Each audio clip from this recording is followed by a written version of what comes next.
Bem-vindos a mais um episódio Nas Ondas do Saber, projeto de extensão da Universidade Federal Rural de Pernambuco. Eu sou Matheus Torres. E eu, Denise Vilaça. Somos licenciandos em Letras. Em nossa equipe temos ainda a professora doutora Thaís Ludmila e a técnica administrativa Roberta Duarte. E hoje temos como convidado o professor David Borges, da Escola Técnica Estadual Almirante Soares Dutra. O podcast de hoje vai ser da área de Humanas e o assunto será a expansão marítima do século XV.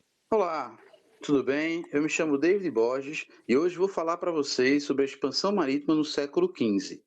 Para entendermos melhor a expansão marítima dos europeus a partir do século XV, precisamos compreender a situação da Europa ainda na Baixa Idade Média, com o ressurgimento do comércio, dos centros urbanos e das rotas comerciais.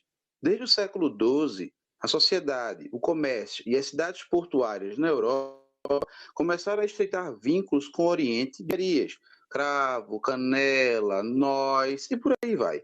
Todos eles tinham um enorme e rentável mercado na Europa, e sua comercialização era controlada, sobretudo, por duas grandes cidades da Península Itálica, Gênova e Veneza. No entanto, mesmo com esse crescente e lucrativo comércio, os europeus pouco sabiam sobre o Oriente.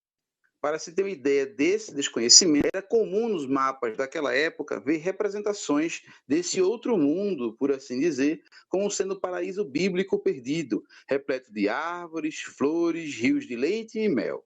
Não se sabia exatamente onde ficava esse Éden. No entanto, presumiam que estava em algum lugar no além-mar, esperando para ser desbravado e conquistado por esses ousados marinheiros. Acreditavam na existência desse lugar como sendo exótico, rico e pronto a ser explorado por homens ambiciosos e destemidos. Por outro lado, havia também no imaginário eurocêntrico a ideia de muitos perigos a serem evitados em sua jornada. Perigos como homens sem cabeça, com olhos e nariz no peito, outros com cabeça de bode ou de cão, pigmeus traiçoeiros, enormes criaturas marinhas que de um único golpe poderiam afundar um navio inteiro. Mas a vontade de enriquecer e cristianizar era bem maior. Os primeiros a se lançarem ao mar foram os portugueses. Desde as guerras de reconquista cristã no século XI, travadas contra os muçulmanos, vão aos poucos se tornando independentes, até que em 1385, com a Revolução de Avis, liderada por Dom João, Portugal se torna uma monarquia absolutista, sob o comando da dinastia de Avis.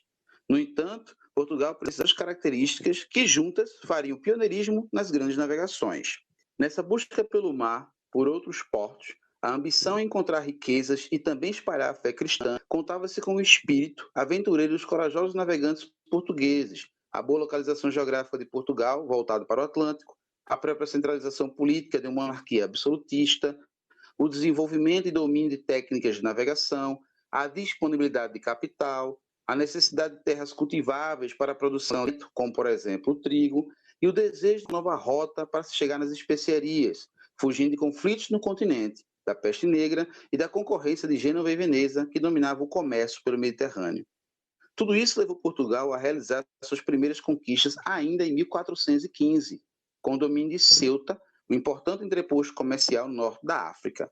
Ao longo de todo o século XV, Portugal aperfeiçoou as técnicas disponíveis para a navegação oceânica, difundindo o uso da bússola, do astrolábio e realizando a construção de embarcações mais leves e mais apropriadas para carregar mercadorias de grande valor mercantil. Vale lembrar que as embarcações portuguesas, as famosas caravelas, permitiam navegar não só a favor do vento, mas contra também, promovendo assim uma verdadeira revolução no jeito de navegar. Aos poucos, mas de maneira contínua, os portugueses seguiram costeando a África em busca de mercadorias e parceiros comerciais, tudo para fortalecer os cofres do rei e dos comerciantes ávidos, cada vez mais por lucro e poder. Para se ter uma ideia, vou citar algumas expedições portuguesas que se deram ainda no século XV. A descoberta do arquipélago da Madeira, em 1420, a travessia do Cabo Borjador, em 1434, em 1484, o navegador Diogo Cão alcança o rio Zaire, adentrando assim o continente africano e estabelecendo relações comerciais para a coroa portuguesa. Em 1488, o navegador Bartolomeu Dias conseguiu atravessar o Cabo das Tormentas, mudando o nome para Cabo da Boa Esperança.